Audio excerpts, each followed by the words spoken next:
morning. How are you all? Fine? Today we will discuss about grammar lecture, our unit 3, prepositions. First of all, I will explain you what is the meaning of preposition in Gujarati. પ્રેપોઝિશનનો ગુજરાતીમાં શું અર્થ થાય છે એની હું સૌથી પહેલાં તમને ચર્ચા કરીશ. પ્રેપોઝિશન એટલે થશે નામયોગી અવયવ. હવે તમને એમ થશે કે આ નામયોગી અવયવ એ વળી શું છે? તો નામયોગી અવયવ એ કોઈ પણ વસ્તુ ક્યાં પડી છે એ દર્શાવે છે. કોઈ વસ્તુ, કોઈ વ્યક્તિ, કોઈ પશુ, કોઈ પક્ષી કઈ જગ્યા પર છે એનો નિર્દેશ કરે છે. બરાબર. હવે આવી રીતે કોઈ પણ વસ્તુ, વ્યક્તિ, પશુ કે પક્ષીના સ્થળનો નિર્દેશ કરવા માટે એ સ્થળની આગળ તમે માં, અંદર, ઉપર, નીચે, બાજુમાં, આગળ, પાછળ, ની સામે, વચ્ચે આવા બધા શબ્દોનો ઉપયોગ કરો છો. આ બધા શબ્દોને અંગ્રેજીમાં કહેવાશે પ્રેપોઝિશન્સ અને ગુજરાતીમાં કહેવાશે નામયોગી અવયવ. તો આજે આપણે આવા કેટલાક નામયોગી અવયવોનો અભ્યાસ કરવાનો છે. પ્રેપોઝિશન્સ અમુક વસ્તુ કે વ્યક્તિ કઈ જગ્યા પર છે તે જગ્યાનો નિર્દેશ કરવા માટે ઘણા બધા નામયોગી અવયવો મેં જે હમણાં બોલ્યા એ પ્રમાણે ઘણા બધા નામયોગી અવયવો વાક્યમાં વપરાય છે, જેને આપણે અંગ્રેજીમાં પ્રેપોઝિશન કહીએ છીએ. અને બીજી એક વસ્તુ, આ બધા પ્રેપોઝિશનનો ઉપયોગ મોટે ભાગે ક્યારે થાય છે? તો WHનો એક પ્રશ્નસૂચક શબ્દ છે વેર. વેર એટલે ક્યાં. વેરથી બનાવેલા પ્રશ્નોના જવાબમાં આ બધા પ્રેપોઝિશનનો કમ્પલસરી ઉપયોગ થાય છે. કારણ કે કોઈ પણ વસ્તુ, દાખલા તરીકે ટેબલની ઉપર કોઈ ચોપડી છે તો અહીંયા લખીશ કે ચોપડી ટેબલ પર છે. આવું એક મેં વાક્ય લખ્યું છે કે ચોપડી ટેબલ પર છે. હવે હું આ પર અથવા ઉપર એટલે ઇંગ્લિશમાં એના માટે ઓન શબ્દ આવે. હવે હું આ જે નામયોગી અવયવ છે એને ભૂસી નાખું તો એનો મતલબ શું થશે? ચોપડી ટેબલ છે. ચોપડી ટેબલ છે આપણું નથી. તો આ ચોપડી ક્યાં પડી છે? તો ટેબલ ઉપર. એટલે આ જે ઉપર આપણે વાપરીએ છીએ એ છે પ્રેપોઝિશન, નામયોગી અવયવ. બરાબર. હવે પ્રેપોઝિશનને આપણે હવે ઇંગ્લિશમાં જોવાના છે કે ભાઈ કયા કયા પ્રેપોઝિશન્સ છે.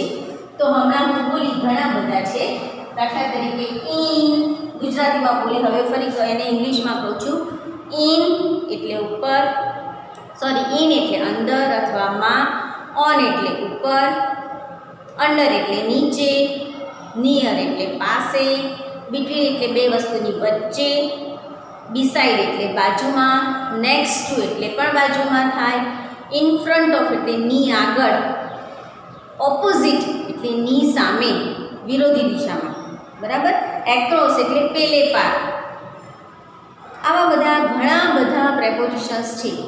એનો તમારે આજે અભ્યાસ આપણે કરીશું. આપણે તમારે અત્યારે તમે છઠ્ઠા ધોરણમાં છો તો તમારે 5 કે 6 જ પ્રેપોઝિશનનો ઉપયોગ કરવાનો છે.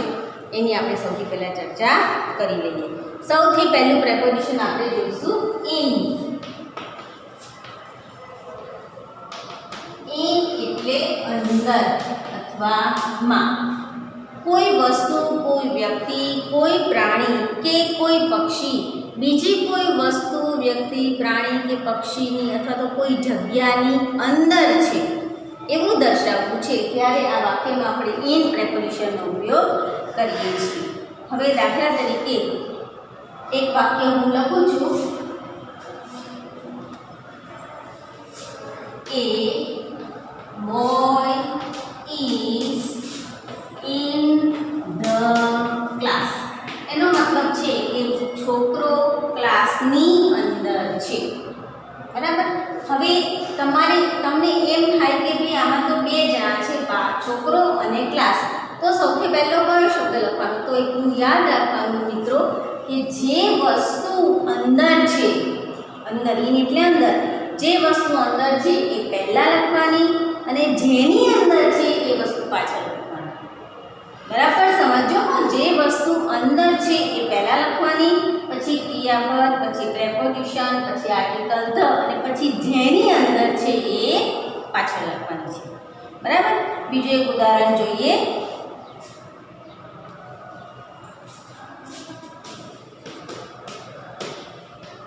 A lion is in the cage.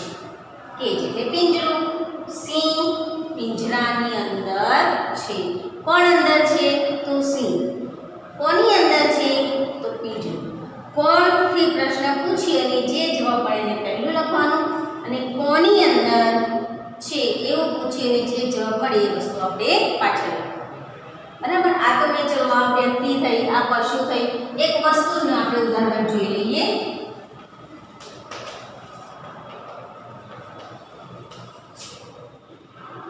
A pen is in the cupboard. કબાટ. પેન કબાટની અંદર છે. કોણ અંદર છે? તો પેન. શેની અંદર છે? તો કબાટની અંદર. એટલે પાછળ કબાટ અને આગળ પેન. આ રીતે ઇન પ્રેપોઝિશન નો ઉપયોગ થાય છે. જુઓ મિત્રો, આ ચિત્રની અંદર પક્ષી જે છે એ પિંજરાની અંદર છે. અંદર દર્શાવવા માટે આપણે ઇંગ્લિશમાં ઇન પ્રેપોઝિશનનો ઉપયોગ કરીએ છીએ. A bird is in the cage. આ ચિત્રની અંદર લાયન એ પિંજરાની અંદર છે, તો વળી પાછો આપણે ઇન પ્રેપોઝિશનનો ઉપયોગ કરીશું. A lion is in the cage. બરાબર છે મિત્રો. હવે આ ચિત્રની અંદર ફ્લાવર્સ છે એ પોટની અંદર છે, ફ્લાવર પોટની અંદર. તો એના માટે પણ આપણે વાક્ય ઇન પ્રેપોઝિશન ઉપયોગ કરીને બનાવીશું. The flowers are in a flower pot. એવી જ રીતે આ કબાટની અંદર બધી ચોપડીઓ ગોઠવેલી છે, તો આપણે એમાં પણ ઇન પ્રેપોઝિશનનો ઉપયોગ કરીને બોલીશું કે the books are in the cupboard. હવે એના પછી આપણે બીજું પ્રેપોઝિશન જોઈએ. ઓન. ઓન એટલે શું થશે? પર.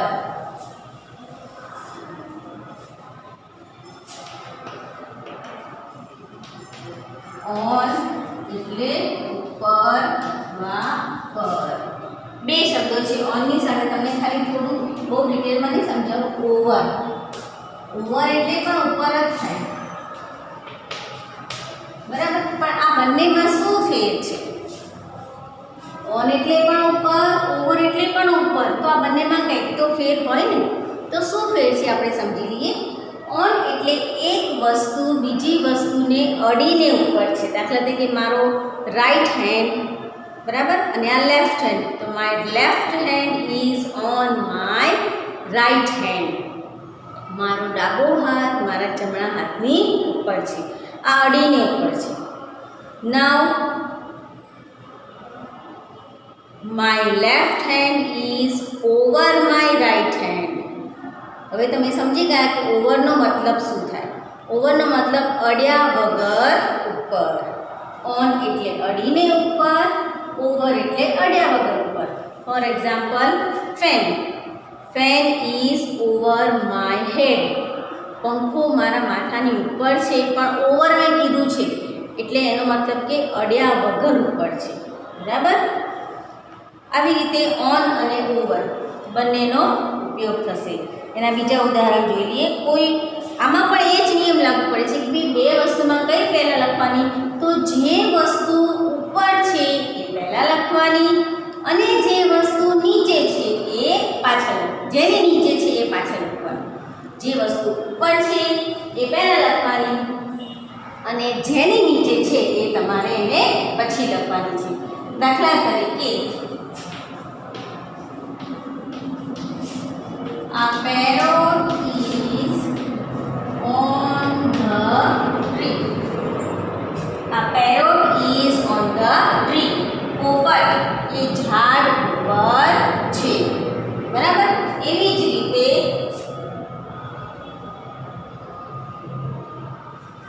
a clock is on the wall. ઘડિયાળ દિવાલ પર છે. બરાબર. કોણ ઉપર છે? તો ઘડિયાળ. કોની ઉપર છે? તો દિવાલ. એવી જ રીતે કોણ ઉપર છે? તો પોપટ. કોની ઉપર છે? તો ઝાડ. બરાબર. આ રીતે ઓનનો ઉપયોગ થાય. પછી દાખલા તરીકે કે duster is on the table. Duster એ ટેબલની ઉપર છે. કોણ ઉપર છે? તો ડસ્ટર. કોની ઉપર છે? તો ટેબલ ઉપર. જે વસ્તુ ઉપર છે એ પહેલા, જેની ઉપર છે એ પાછળ. ઇનમાં પણ એવું જ હતું. જે વસ્તુ અંદર એ પહેલા, જેની અંદર છે એ છેલ્લે. અને વચ્ચે તમારે આવું લખવાનું ક્રિયાપદ, પ્રેપોઝિશન અને આર્ટિકલ. જુઓ મિત્ર, આ ચિત્રની અંદર બિલાડી એ સાદડી ઉપર છે. બિલાડી એટલે કેટ અને સાદડી એટલે મેટ. આ cat is on the mat. આ ચિત્રની અંદર ઘડિયાળ એ દિવાલ ઉપર છે. બંને વસ્તુ છે. તો જે વસ્તુ ઉપર છે એનું શબ્દ પહેલાં લખીશું તો વાક્ય બનશે a clock is on the wall. આ ચિત્રની અંદર ટેબલની ઉપર પંખો છે. તો પંખો એ પહેલાં ઉપર છે અને ટેબલ નીચે છે. તો વાક્ય બનશે આ fan is on the table. આ ચિત્રની અંદર વાંદરો એ છત ઉપર છે, છાપરા ઉપર. છાપરાને અંગ્રેજીમાં કહેવાશે રૂફ. તો એના માટેનું વાક્ય બનશે a monkey is on the roof. આ ચિત્રની અંદર ટેબલની ઉપર ચોપડી છે. બંને વસ્તુ છે. ચોપડી ઉપર છે તો વાક્ય બનશે આ book is on the table. બરાબર. હવે એના પછી આપણે ત્રીજું, આ ખાસ ધ્યાન રાખજો ઓન અને ઓવરમાં. હવે એના પછી આપણે ત્રીજું પ્રેપોઝિશન જોઈ લઈએ.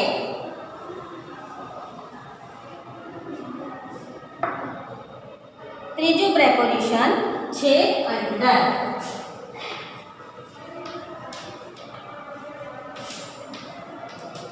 અંડર એટલે નીચે. નીચે. બરાબર. નીચે એટલે દાખલા તરીકે કોઈ બેન્ચની નીચે બિલાડી ઘૂસી ગઈ હોય, ટેબલની નીચે ચોપડી પડી ગઈ હોય. બરાબર. આ બધું નીચે કહેવાય. નીચે એક વસ્તુ જ્યારે બીજી વસ્તુની નીચે છે ત્યારે જે વસ્તુ નીચે છે એ પહેલાં લખવાની અને જેની નીચે છે તે પાછળ લખવાની. ઓકે. આર્ટિકલ સાથે. દાખલા તરીકે હું લખીશ a woman is under the tree. એક સ્ત્રી વૃક્ષની નીચે છે. બરાબર. એક સ્ત્રી વૃક્ષની નીચે છે. કોણ નીચે છે? તો એક સ્ત્રી. કોની નીચે છે? તો વૃક્ષ, ઝાડ. એ પાછળ લખવાનું અને એની વચ્ચે ક્રિયાપદ, પ્રેપોઝિશન અને આર્ટિકલ. બરાબર. એવી જ રીતે બીજું એક ઉદાહરણ જોઈ લઈએ. A boat is under the bridge. Bridge એટલે પુલ. A boat is under the bridge. હોડી પુલની નીચે છે. કોણ નીચે છે? હોડી. કોની નીચે છે? તો બોટની બ્રિજ, પુલની નીચે. એટલે જે નીચે છે એ પહેલાં લખવાનું, પછી ક્રિયાપદ, પછી પ્રેપોઝિશન, પછી આર્ટિકલ અને પછી જેની નીચે છે તે વસ્તુ લખવાની છે. આ રીતે અંડર, પ્રેપોઝિશન. જુઓ મિત્ર, આ ચિત્રની અંદર બે ગાયો છે એ વૃક્ષની નીચે છે. તો અંડર પ્રેપોઝિશન સાથે વાક્ય એવી રીતે બનશે કે 2 cows are under the tree. આ ચિત્રની અંદર સ્ત્રીઓ છે એ વૃક્ષની નીચે છે. તો અંડર પ્રેપોઝિશન સાથે વાક્ય બનશે the women are under the tree. કારણ કે વિમેન ટ્રીની નીચે છે. આ ચિત્રની અંદર બોલ એ પલંગની નીચે છે, કોટની નીચે. તો વાક્ય બનશે કે અ બોલ ઇઝ અંડર ધ કોટ. કારણ કે બોલ નીચે છે માટે. હવે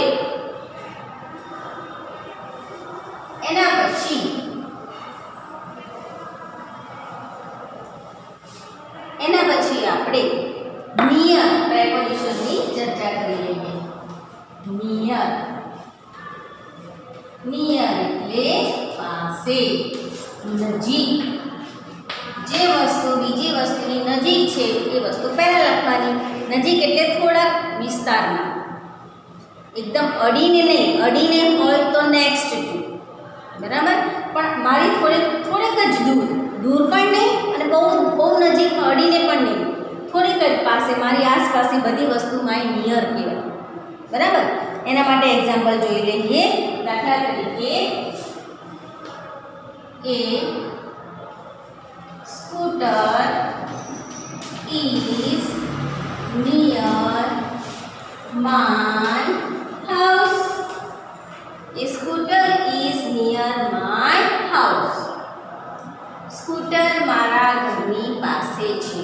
જો કોણ પાસે છે તો સ્કૂટર. કોની પાસે છે તો ઘરની પાસે. કે ઘર પાછળ, એની વચ્ચે ક્રિયાપદ, પ્રેપોઝિશન અને આર્ટિકલની જગ્યાએ મેં પોસેસિવ ફોર્મ લખ્યું છે, માલિકીનું રૂપ લખ્યું છે. પણ એમાં કોઈ ફેર નહીં પડતો. આર્ટિકલ ના આવે તો માલિકીનું રૂપ આવે, બરાબર. બીજું, a school is near the hospital. A school is near the hospital. શાળા હોસ્પિટલની પાસે છે. આવી જાય. જે વસ્તુની નજીક છે એ આગળ લખવાની, જેની નજીક છે એ પાછળ લખવાની. એની વચ્ચે ક્રિયાપદ, આર્ટિકલ અને પ્રેપોઝિશન હોય તો પ્રેપોઝિશન, નહીંતર પોઝેસિવ ફોર્મ હોય તો પોઝેસિવ ફોર્મ. પોઝેસિવ ફોર્મ એટલે માલિકીના રૂપો, મારું, તમારું, બરાબર. બીજું એક ઉદાહરણ લખેલું. દાખલા તરીકે જો પોઝેસિવ ફોર્મ વાળું લખો એટલે તમે સમજી જશો. My book is near your book. થાય ને? મારી ચોપડી તારી ચોપડીની પાસે છે. બાજુમાં બંને ચોપડી પડી છે. તો આવી રીતે નિયર પ્રેપોઝિશનનો ઉપયોગ થશે. જુઓ મિત્રો, આ ચિત્રની અંદર સ્ત્રીઓ છે એ કૂવાની પાસે છે. કૂવો એ વસ્તુ છે, સ્ત્રીઓ એ સજીવ છે. તો વાક્ય બનશે the women are near the well. હાથી છે એ ગેટની પાસે છે. ગેટ વસ્તુ છે, હાથી પ્રાણી છે. જે નજીક છે એ પહેલાં, માટે લખશું an elephant is near the gate. આ ચિત્રની અંદર બે ટ્રેક્ટર છે એ મકાનની પાસે છે, ઘરની પાસે છે. તો એના માટે નિયર પ્રેપોઝિશન સાથે વાક્ય બનશે the tractors are near the house. આ ચિત્રની અંદર સ્કૂલ બેગ છે એ બેન્ચ પાસે છે. બંને નિર્જીવ વસ્તુ છે. તો નિયર પ્રેપોઝિશન સાથે વાક્ય બનશે the school bags are near the bench. બરાબર. હવે એના પછીનું એક પ્રેપોઝિશન,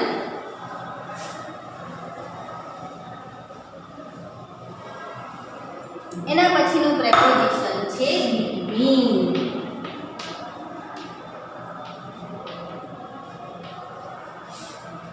between એટલે વચ્ચે.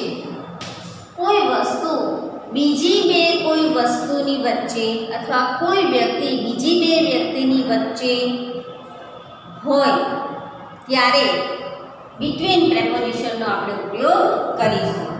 કોઈ પણ વસ્તુ, વ્યક્તિ, પશુ, પક્ષી, ગમે તે બીજી કોઈ પણ બે વસ્તુ, વ્યક્તિ, પશુ કે પક્ષીની વચ્ચે છે ત્યારે એવું દર્શાવવા માટે આપણે between શબ્દનો ઉપયોગ કરીશું. દાખલા તરીકે શું લખીશું આપણે? દાખલા તરીકે Radha is between two women. આ બહુવચનમાં છે. બે સ્ત્રીઓ. રાધા બે સ્ત્રીઓની વચ્ચે છે. બરાબર. રાધા એ બે સ્ત્રીઓની વચ્ચે છે. કોણ વચ્ચે છે? તો રાધા. કોની વચ્ચે છે? તો બે સ્ત્રીઓ વચ્ચે ક્રિયાપદ અને પ્રેપોઝિશન. અહીંયા મેં આર્ટિકલ નથી મૂક્યો ધ, કારણ કે અહીંયા મેં સંખ્યા લખી છે. એવી રીતે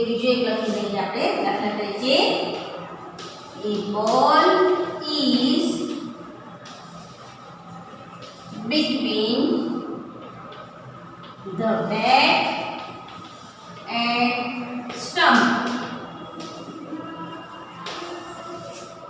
બરાબર. દડો એ બેટ અને સ્ટમ્પની વચ્ચે છે.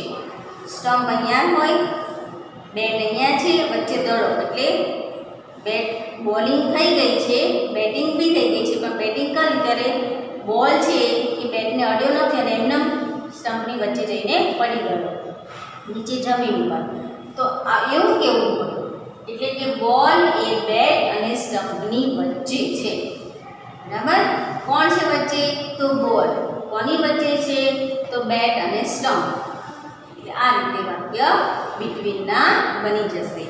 જુઓ મિત્રો, આ ચિત્રની અંદર કૂવો છે એ ઘર અને ટ્રીની વચ્ચે છે. તો વાક્ય કેવી રીતે બનશે? The well is between a house and a tree. આ ચિત્રમાં ટેબલ છે એ બે ખુરશીઓની વચ્ચે છે. તો વચ્ચે દર્શાવવા માટે બિટવીનનો ઉપયોગ કરતા વાક્ય બનશે આ table is between two chairs. આ ચિત્રની અંદર બોટલ એ બે ગ્લાસની વચ્ચે છે. તો બિટવીન પ્રેપોઝિશનનો ઉપયોગ કરીને વાક્ય બની જશે કે આ bottle is between two glasses. અહીંયા છે એપલ એ બે મેંગોની વચ્ચે છે. તો એના માટેનું વાક્ય બનશે an apple is between two mangoes. એના પછીનું એક હવે છેલ્લું પ્રેપોઝિશન છે. આમ તો ઘણા બધા છે, પણ તમારા કોર્સમાં જેટલા છે એટલા આપણે ચર્ચા કરીએ. બાકીના તમે સાતમામાં આવશો ત્યારે તમને શીખવાડવામાં આવશે. પછીનું પ્રેપોઝિશન છે એક્રોસ. એક્રોસ એટલે થશે પેલે પાર. આર પાર. પેલે પાર એટલે આર પાર. બરાબર. કોઈ વસ્તુ, વ્યક્તિ કોઈ બીજી વસ્તુની આર પાર પસાર થતી હોય તો એને કહેવાય એક્રોસ. બરાબર. દાખલા તરીકે કોઈ નદી પર પુલ છે, તો એ પુલ નદીના આ છેડાથી આ છેડાને જોડે છે. આ છેડાથી શરૂ થાય પુલ તે બીજા છેડા સુધી પહોંચે છે, એટલે એને કહેવાય એક્રોસ. બરાબર. એ બ્રિજ, તો એના માટેનું વાક્ય બને કે ભાઈ પુલ એ નદીની પેલે પાર. પેલે પાર એટલે કે આર પાર. તમે અહીંયા આર પાર પણ લખી શકો. બરાબર. બંને બાજુ, એક બાજુથી શરૂ થાય બીજી બાજુથી પૂરું થાય, એના માટે એક્રોસ શબ્દ છે. આ bridge is across the river. A bridge is across the river. રામાયણમાં રામ ભગવાને પુલ બાંધ્યો હતો, બ્રિજ બાંધ્યો હતો. બરાબર. ભારતથી શ્રીલંકા વચ્ચે બે દેશો વચ્ચે આખો દરિયાને વીંધતો એણે પુલ બનાવ્યો, એ પણ એક્રોસ જ કહેવાય. પછી કોઈ રસ્તો જંગલમાંથી પસાર થતો હોય તો એના માટે પણ લખાય કે a road is across the jungle. બરાબર. પછી કોઈ સિટીમાંથી કોઈ હાઈવે પસાર થતો હોય તો પણ તમે લખી શકો the highway is across the highway is across Ahmedabad. અહેમદાબાદના એક છેડેથી હાઈવે શરૂ થઈને બીજા છેડાને આખા અમદાવાદને પસાર કરીને બીજા છેડાને બહાર નીકળતો હોય તો કહી શકાય કે હાઈવે ઇઝ એક્રોસ અહેમદાબાદ. કોણ પસાર થાય છે? તો આ ત્રણ એને પહેલાં લખવાના. શેમાંથી પસાર થાય છે? તો આ ત્રણ જગ્યાએથી એને છેલ્લે લખવાના. વચ્ચે ક્રિયાપદ, પ્રેપોઝિશન અને આર્ટિકલ. જુઓ મિત્રો, આ ચિત્રની અંદર નદી છે, એની અંદર બોટ છે, એની ઉપર એક બ્રિજ બનાવેલો છે. બરાબર. એટલે કે બ્રિજ નદીની ઉપરથી પસાર થાય છે. ઉપરની પસાર થાય છે એનો મતલબ એવો નહીં કે આપણે ઓન પ્રેપોઝિશનનો ઉપયોગ કરીએ, પરંતુ નદીના બંને છેડા પરથી પસાર થાય છે. પેલે પાર દર્શાવવા માટે આપણે એક્રોસ વાપરીશું. અ bridge is across the river. બંને છેડા પર બ્રિજ છે માટે. તો આવી રીતે આ 6 પ્રેપોઝિશનની તમારે અભ્યાસ કરવાનો છે.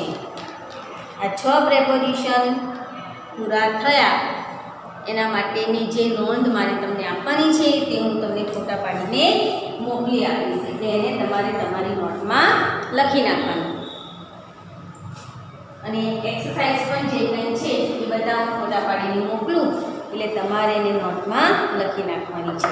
હવે એના પછી આપણે હજી આ જ પાઠમાં એક બીજો પણ ટૉપિક છે, ધૈર્ય. આમ તો તમે ધૈર્ય શીખી ગયા હશો એ ખબર નહીં, હવે તમે 5મામાં શીખીને આવ્યા છો કે નહીં મને બહુ આઈડિયા નથી, બરાબર? પણ તો હું તમને અહીંયા થોડું શીખવાડી દઉં. ધૈર્ય,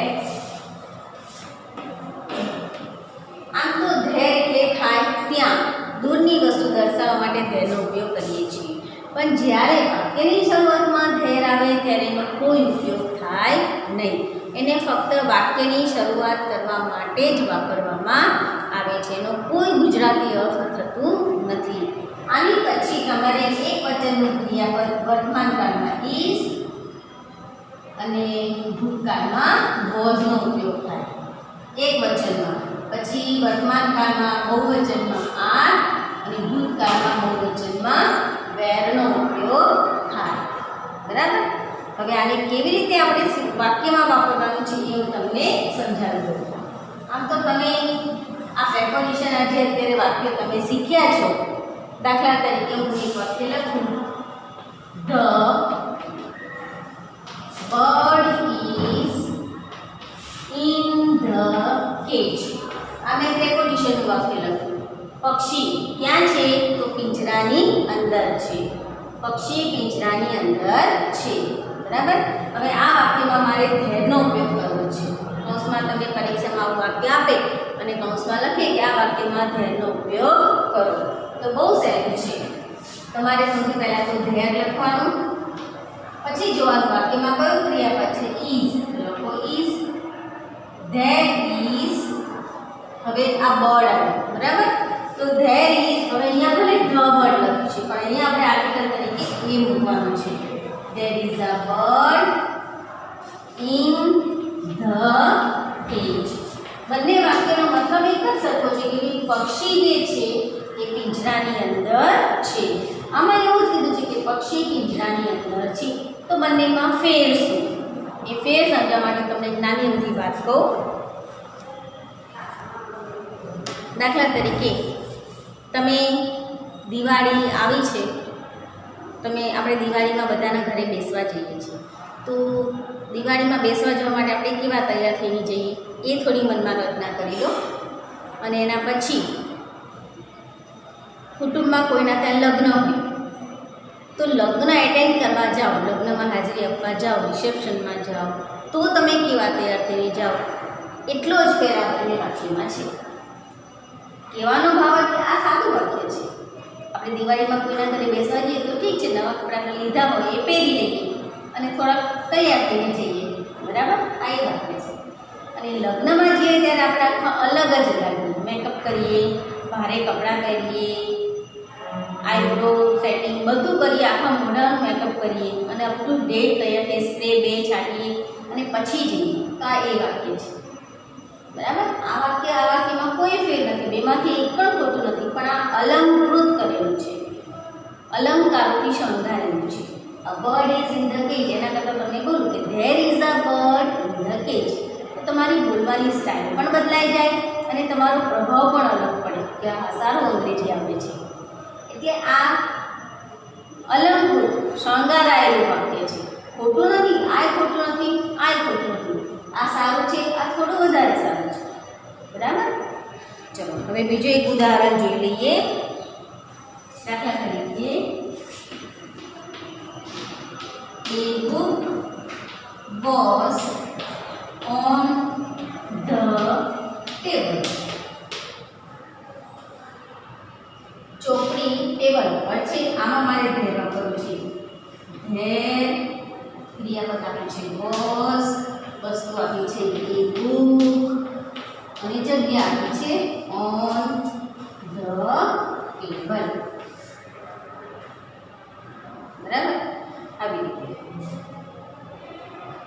પછી તમારે પરીક્ષામાં કોઈ વાર ચિત્ર સાથે પણ પૂછાઈ શકે, તો તમારે એમાં પ્રેપોઝિશનનો કેવી રીતે ઉપયોગ કરવાનો એ પણ હું તમને સમજાવી દઉં. મારું ડ્રોઈંગ બહુ સારું નથી, પણ તોય થોડી ટ્રાય કરીશ. આમે ઝાડ દોર્યું, બરાબર, અને ઝાડની નીચે, ચલો આનું મોટું થોડુંક ઝાડ હોય, એની નીચે એક બોલ પડ્યો છે. હવે તમને પ્રશ્ન એવો પૂછાયો હોય કે where is the ball? એ બોલ ક્યાં છે? આપણે જોઈએ છે કે ઝાડની નીચે છે, તો આપણે લખીશું the ball is, હવે નીચે, નીચે માટે કયું પ્રેપોઝિશન છે? અંદર, અને અંદર the tree, બરાબર. તો આવી રીતે વેરના પ્રશ્નોમાં જ તમારે પ્રેપોઝિશન વાપરવાની જરૂર પડે છે. મેં તમને લેક્ચરની શરૂઆતમાં કીધું તે પ્રમાણે કોઈ વસ્તુ ક્યાં છે એ જોવા જાણવા માટે જ આપણે આ પ્રેપોઝિશનનો ઉપયોગ કરીએ છીએ, બરાબર. તો આવી રીતે અહીંયા આપણો આ પાઠ પૂરો થાય છે, અને જે કંઈ લખવાની વસ્તુ હશે એ હું તમને બધા ફોટા પાડીને મોકલી આપીશ. Thank you.